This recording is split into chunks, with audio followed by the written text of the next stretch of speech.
qual é a avaliação do atual estado da nossa economia? Começo por si, professor Carlos Rosado Carvalho.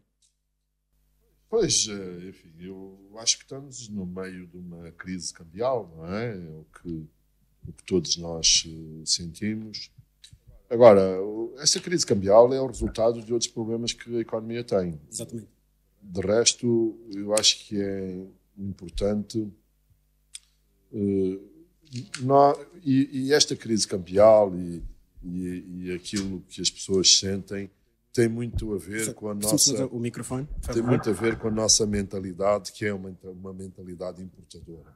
Exato. O problema de Angola está definido há muito tempo na literatura económica, é o problema da doença da vaca holandesa, que um país que tem recurso ou tem recursos naturais e com esses recursos naturais consegue exportar e tem uma moeda forte e depois vive à sombra desse recurso. Está perfeitamente identificado, não é dois, sempre foi assim. E as pessoas habituaram-se a isso. Por que é que nós ficamos zangados com a desvalorização do Kwanza? É porque já não podemos mandar dinheiro lá para fora, porque não podemos viajar, porque não podemos fazer essas coisas todas. E, portanto, isso diz bem da nossa mentalidade. Agora, é o seguinte, o valor, o Kwanza, a moeda de qualquer país tem dois valores. Tem um valor interno e tem um valor externo. O valor interno é a inflação, que come o poder de compra das famílias. E depois tem um valor externo que é dado pela taxa de câmbio. Eles não são completamente independentes, aliás, eles são interdependentes. Por exemplo, se um país tem inflação, significa que a sua moeda perde valor, significa que deve desvalorizar relativamente a outras moedas que têm uma inflação mais baixa. Se a moeda desvaloriza, os produtos estrangeiros tornam-se mais caros e, portanto, temos inflação importada. As duas coisas estão relacionadas. Mas, basicamente, é esse o problema. O problema está identificado. Mas a excessiva dependência do petróleo também não é esse o problema. A excessiva dependência do petróleo é um sintoma de uma doença que nós temos e que é a falta de competitividade.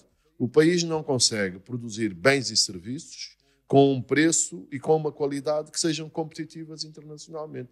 Esse é que é o problema de Angola. Nós só conseguimos produzir petróleo e um bocadinho de diamantes, não conseguimos produzir mais nada de forma competitiva. E esse é que é o verdadeiro problema de Angola, é esta falta de competitividade, e esta falta de competitividade deve-se a toda uma série de coisas, que, desde logo, enfim, começar pelo ambiente de negócios. Porquê que nós não conseguimos produzir aqui? Porque não temos infraestruturas, porque temos uma burocracia tremenda, porque temos corrupção, enfim, porque temos inflação, crédito caro, instabilidade cambial. E, portanto, estes são os problemas em geral. Estes problemas não são novos, estes problemas são antigos. E a questão é que nós, por ser assim, o que é que devia de acontecer?